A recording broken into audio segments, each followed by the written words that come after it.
Testing, testing.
Start with the Pledge of Allegiance. I pledge allegiance to the flag of the United States of America and to the republic for which it stands, one nation, under God, indivisible, with liberty and justice for all.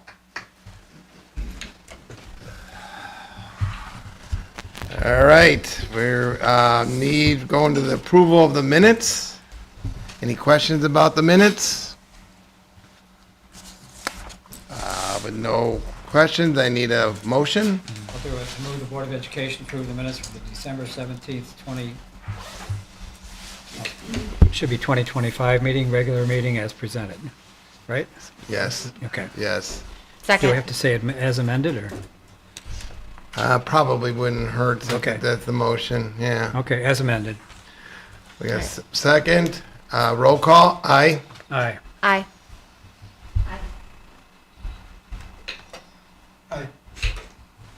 All right, thank you. Motion passes. December financial reports. Martine? Good evening. The current cash and investment balance as of December 31st, 2025 is $28,316,805.89. Our revenue for December was $784,097.70. This includes evidence-based funding, special education, private facility tuition reimbursements, National School Lunch Program, the State Free Lunch and Breakfast Program, and payment for the excess energy from the solar panels we sold back to the grid for the second quarter. Our expenditure for December were $7,171,798.98. This includes our big debt payment for the school year with the outstanding debt, employee salary and benefits, retirement system payments, and tuition and programming for our outplaced students. Tonight, I am asking the board to approve the revised bill for December for payment in the amount of $5,130,493.52 for liabilities that are outstanding, and to approve January bills for payments in the amount of $1,623,577.96. For the activity report, the beginning balance in the activity fund for the month of December was $116,255.34, with the revenues totaling $13,108.09, and the expenditures totaling $20,314.81, bringing the ending balance for the activity fund at the end of December to $109,048.62. Thank you. Questions for Martine? With no questions, I need a motion. I will. I move that the Board of Education approve the financial reports for December in addition to the revised December and regular January bills for payment as presented. Second. Roll call. Aye. Aye. Aye. Aye. Aye.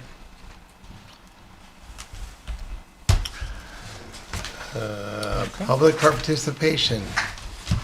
Nope. Just here? Nope. Good. All right, then we move to the report of the superintendent.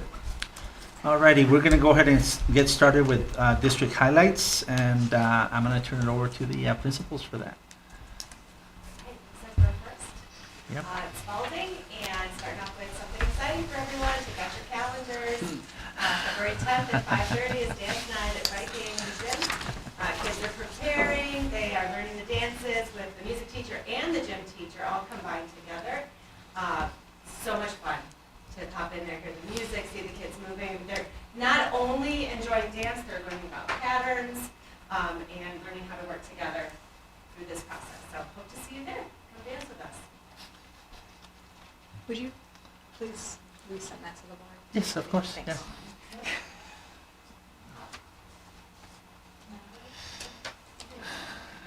So glad. Here are some pictures of our second grade. Doing some great things recently in their classes. Ms. Williams' class had a bubble experience. I'm trying to remember exactly how she phrased that. I'm going to get this right. A blast creating unstoppable bubbles is what they call that project.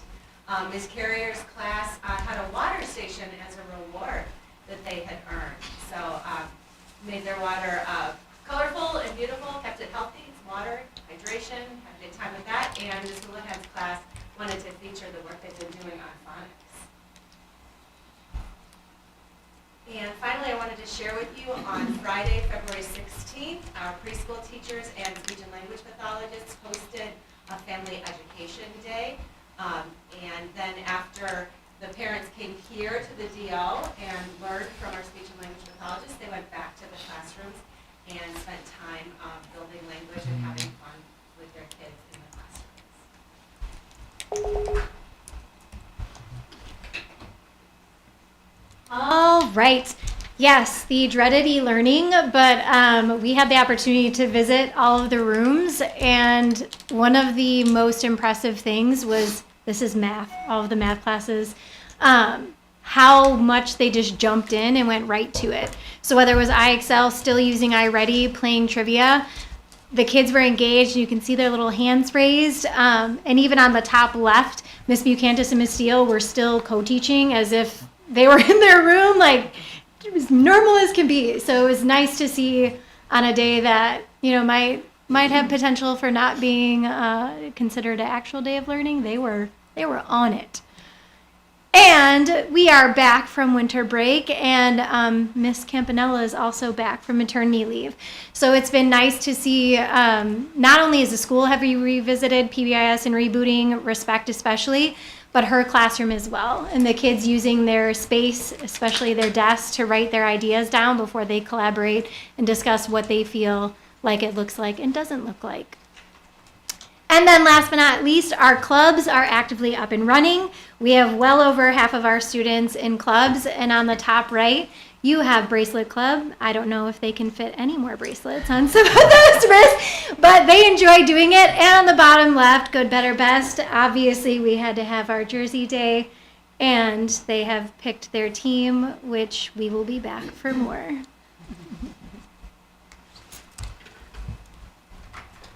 Okay, and at River Trail, I just wanted to share with the board a little bit about what our teachers do on our late start days, because I'm sure you're like, we did this, now what's happening? So this is just a few pictures of our teachers working in the professional learning communities, collaborating, talking about state standards, looking at student data, just so you can get a little glimpse of what those days look like. We have on the left-hand side our new inductees to our National Junior Honor Society. We're very excited about those students. And then the pictures on the right, Mrs. Schoner, our second grade teacher, they had Pioneer Day. They just finished reading Little House in the Big Woods, and she wanted them to experience some of the things that Laura experienced as a little kid. They made butter, they did Johnny cakes, they learned how to sew, they made dolls out of corn cobs. It was, trying to bring that authentic learning experience to the classes. And then the little guy in the middle dressed up. It was so cute. And then we have a couple other exciting things. We had our annual chess tournament for our middle school students during lunchtime. And our big winner this year was Robbie Kappa. One of our 7th graders, so I'm sure he'll be back to fight Leo for the win next year. We'll see how the two of them do.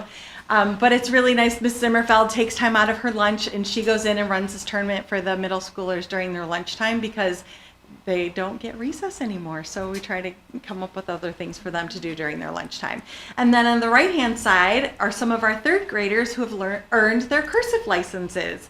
So we're still teaching cursive writing. They have to pass a cursive test. When they do that, they come to me. I take their pictures. I make a little cursive license for them that says that they now have the privilege to write in their everyday work in cursive, and they get very excited about that. So. Hi, good evening. So at Viking, I wanted to highlight a couple of things that have been happening in the classrooms. On the left-hand side, those are students in 8th grade algebra classes engaging in a scavenger hunt to practice solving systems of equations. On the right-hand side, it looks like the video didn't populate, but on the right-hand side, there are students participating in an earthquake-proof house building expedition. So they create houses, build them in the STEM lab, and then use the table to shake them to identify, can they knock them down or do they maintain their structure and integrity.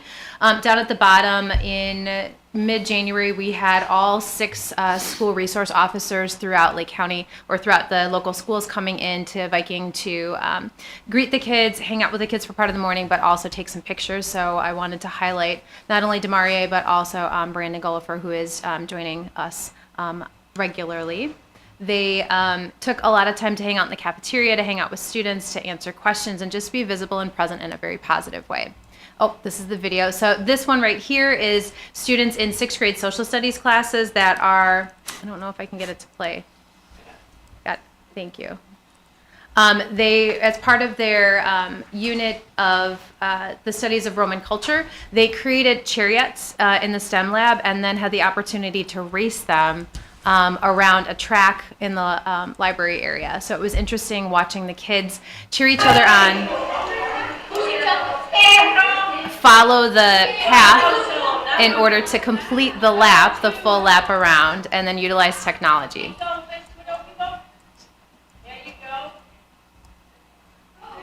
So they had it broken down into brackets, and there was indeed a winner in each class.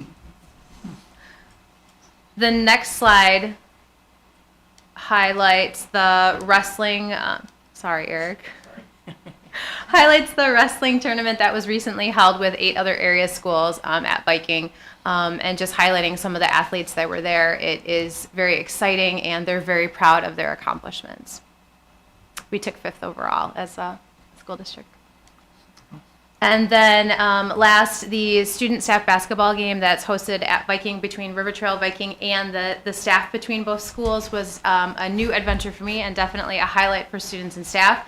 The game was exciting. The cheerleaders got to perform, the Poms got to perform, athletes were performing, staff were competing against athletes, and also students were pulled in to compete in collaborative games in which they needed to spell out specific things or accomplish a task. So it was a really, really great time. Thank you. Thank you. And then, last but not least.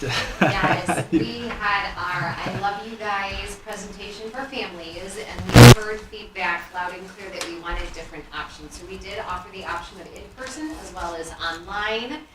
So we did have a variety of families that attended with us online and asked a variety of questions. So it was wonderful to be able to see families understanding it, taking it in, and then asking questions to help them understand.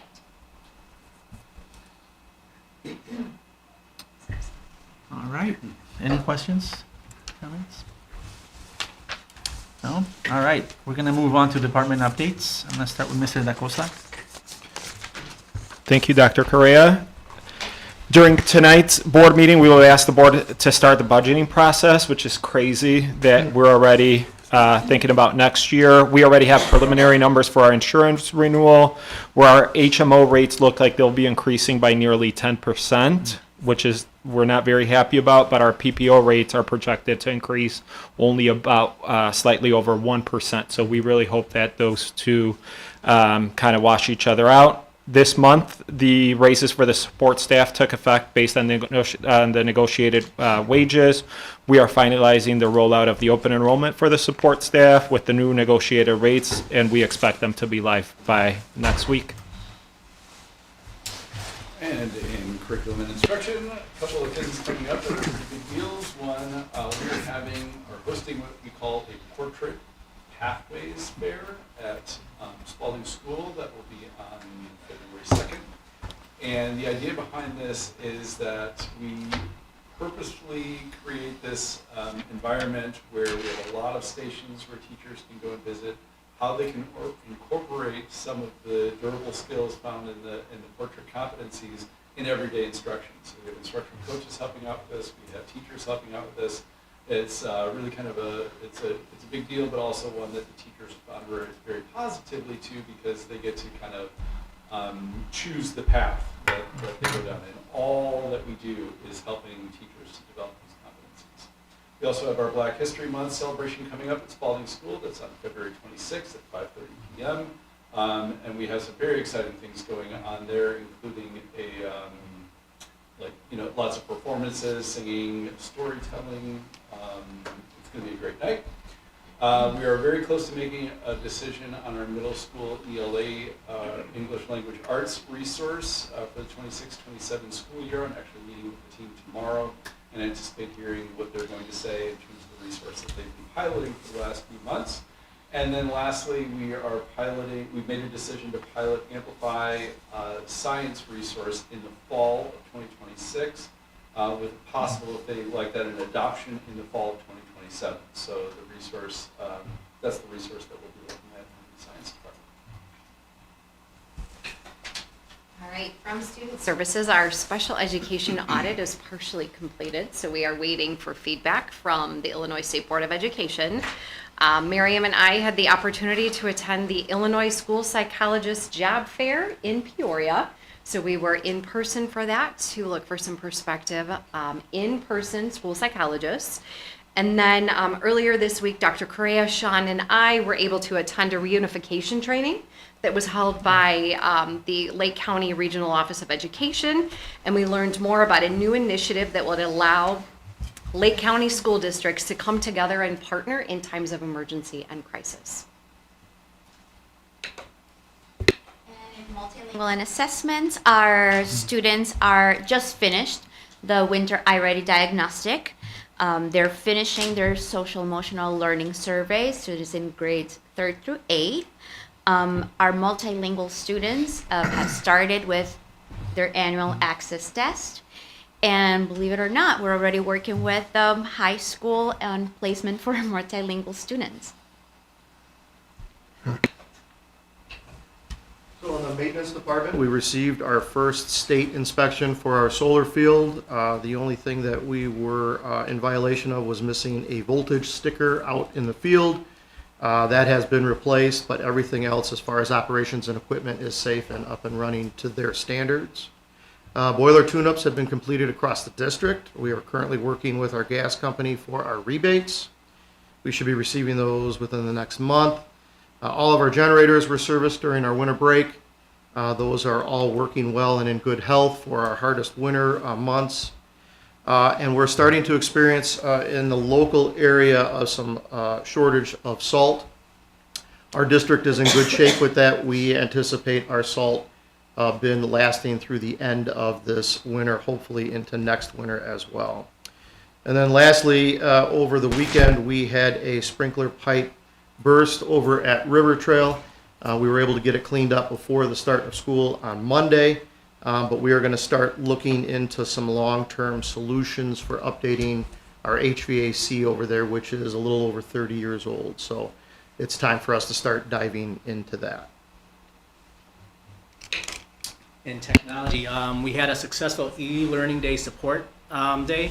We had about 25 support calls and tickets. Majority coming from our e-learning hotline. So this is the first time 2 of my techs had a e-learning day. So we all met at Viking, did it together, showed them like our process and everything. So very successful. Along with all the updates happening on our website, there was also a new app update that came out for our district app. So that's out there. So if you have it, please update.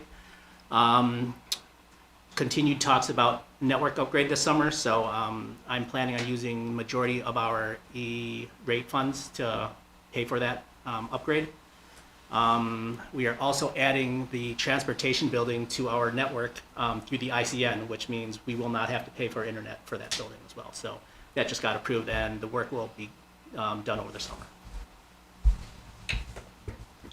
Any questions? I just wanted to shout out, thank you.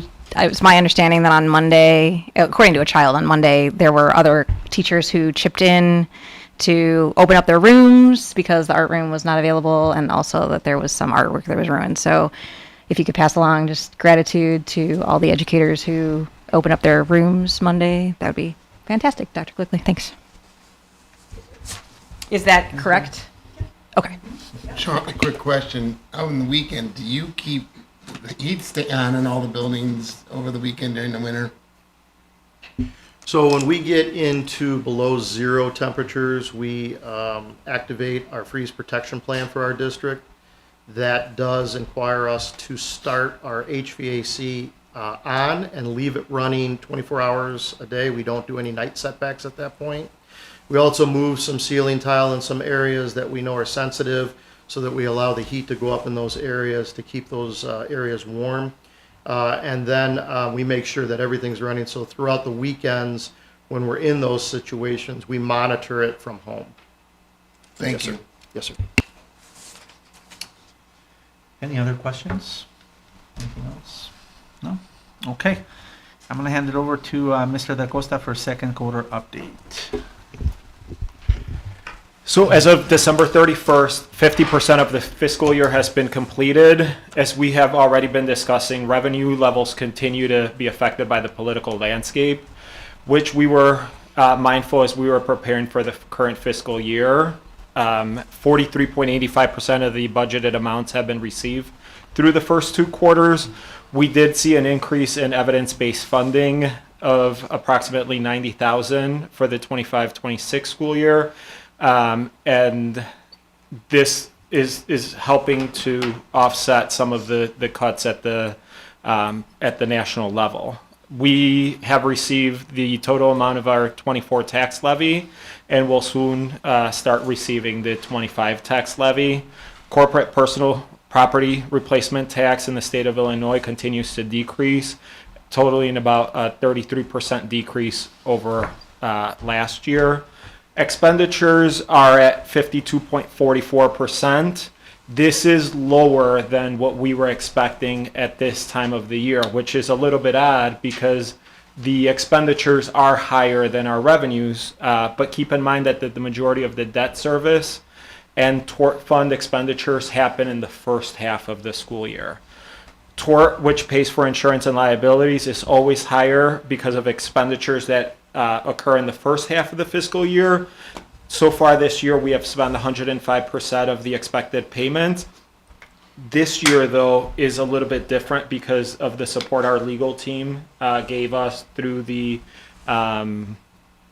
collective bargaining agreement with our support staff. Capital projects are at 45% because of the projects that were completed over the summer, and the outstanding expenditures from the capital projects come from the working cash DSEB bond, and that are slated to go into the kitchen project. Debt service is at 76%. As I explained just a little while ago, the biggest debt service payment hits the bank on December 30th, and that was a $3.5 million payment. Transportation is at 38.59% of what we saw last year, as we continue to work to reduce the ever-rising cost of transportation. Educational personnel expenditures are on target so far, as we knew that there would be some increases due to the negotiated agreement, but we were mindful in our budgeting process to take that into account.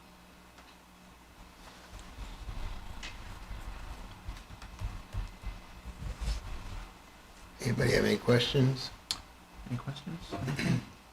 I think maybe what could be helpful or more helpful is if we had like instead of the budgeted revenue, the actual revenue, but then also have like a month by month, like what the projected amount is, just so that it's not, so it doesn't look so lopsided, right? So we know like, oh, we're gonna be having higher revenue during this time, whatever. Just so that there's less explanation that's necessary. That's all. I'm just, Anybody else? I think that's a great idea. Yeah, no, it's a good idea. I forgot to turn on So the let's- microphone. Sorry for everybody at home that didn't hear me. So it really didn't happen. I think Because my mic is on. hopefully your mic picked it up. Any other questions, suggestions? No? Alrighty, next is professional leave and conferences. Yeah, people are going places. I will be attending a national conference this month, or next month, I should say. I'm part of a panel for the Latina superintendents as part of AASA. So AASA is the National Association for Superintendents. And then I'm also be doing work. I'm one of 30 superintendents in the country to be part of this group for the Public Education Promise.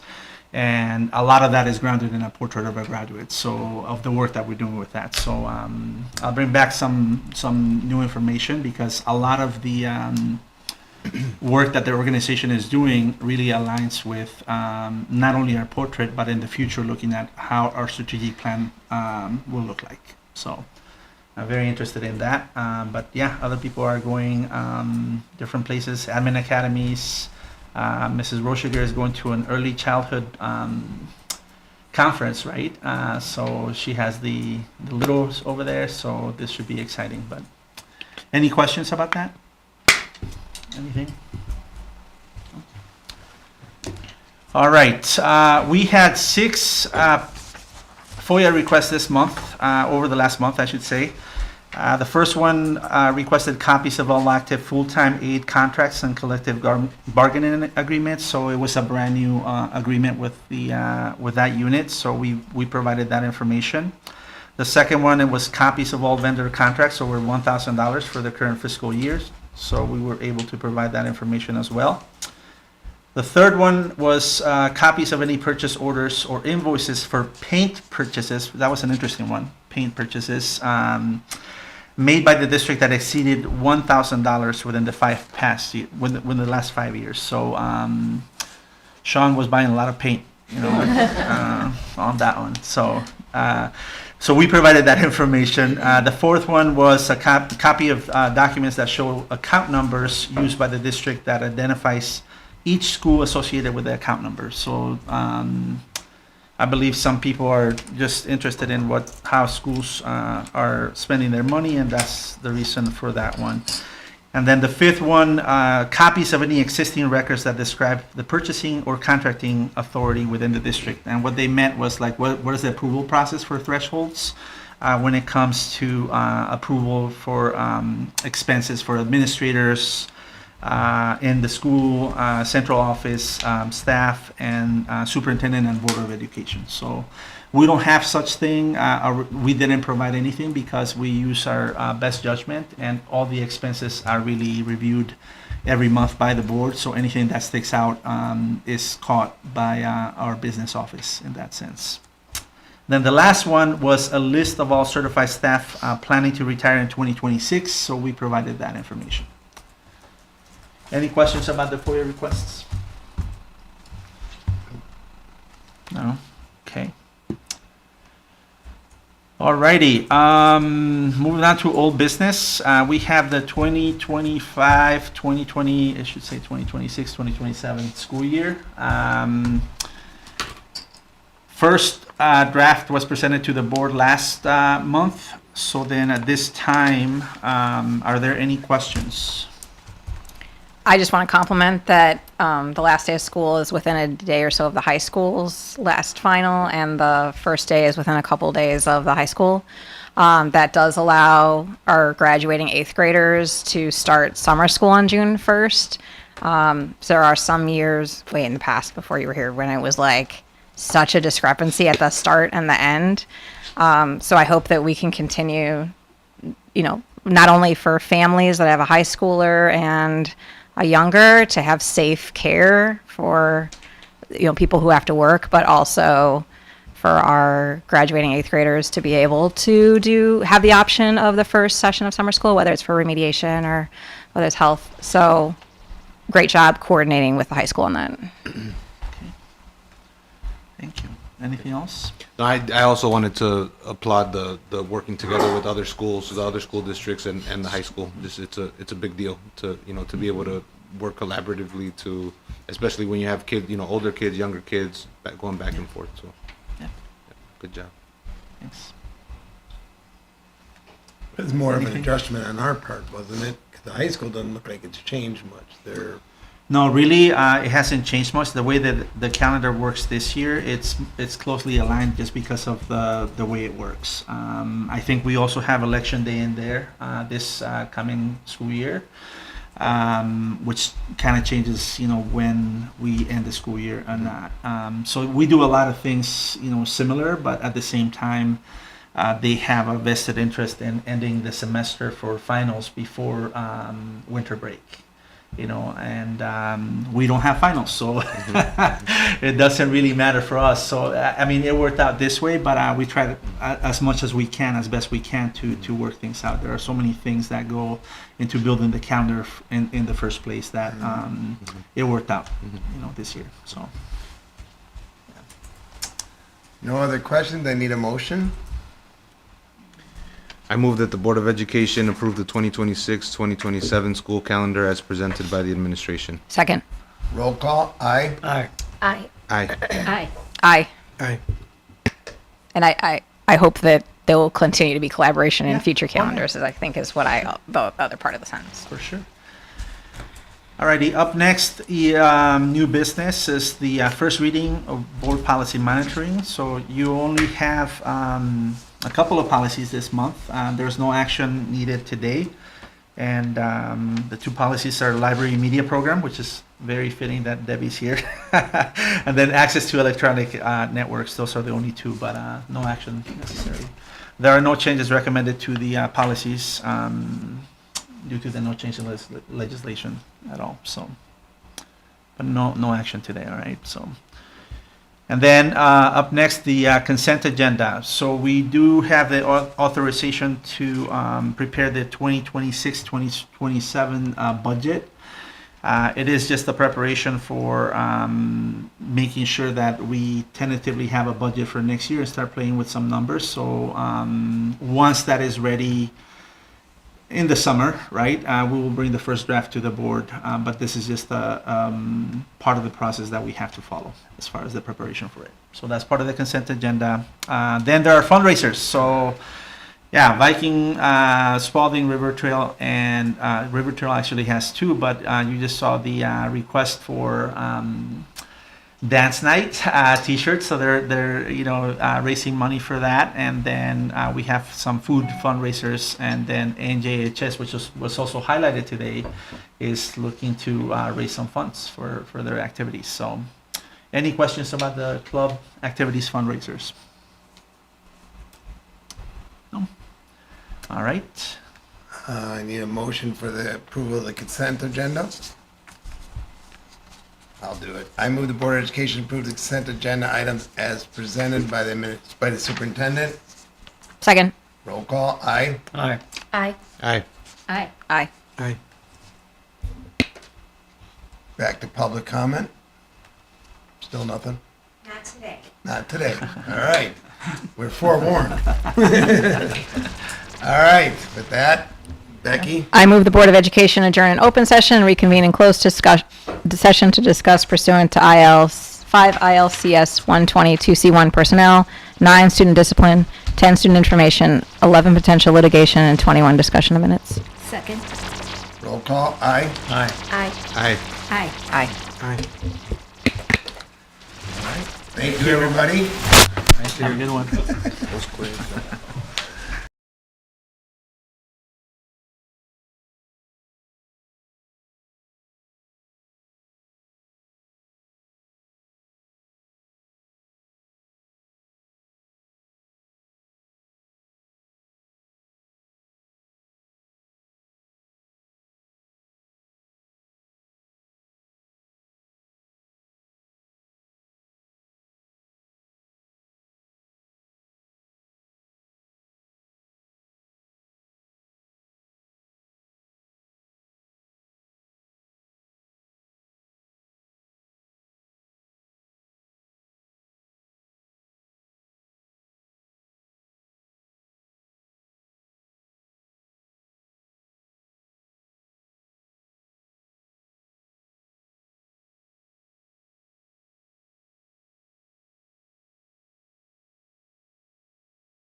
We're good? Yes. All right, I move the Board of Education during closed session and reconvene in open session. Second. Roll call, aye. Aye. Aye. Aye. Aye. Aye. Aye. All right, personnel. Any questions on personnel? All right, then I need a motion. I'll do it. I move that the Board of Education approve the personnel recommendations as presented by the superintendent. Second. Roll call, aye. Aye. Aye. Aye. Aye. Aye. Aye. All right, need closed session minutes for December 17th. Motion? I'll do Okay. it. I move that the Board of Education approve the closed session minutes for December 17th, 2025 as presented. Second. Roll call, aye. Aye. Aye. Aye. Aye. Aye. Aye. And a motion to adjourn. I move the Board of Education adjourn the January 28th, 2026 meeting of the Board of Education. Second, roll call, aye. Aye. Aye. Aye. Aye. Aye. Aye. Thank you very Thank much. you. If you guys have any questions, just reach out to me. Thank you.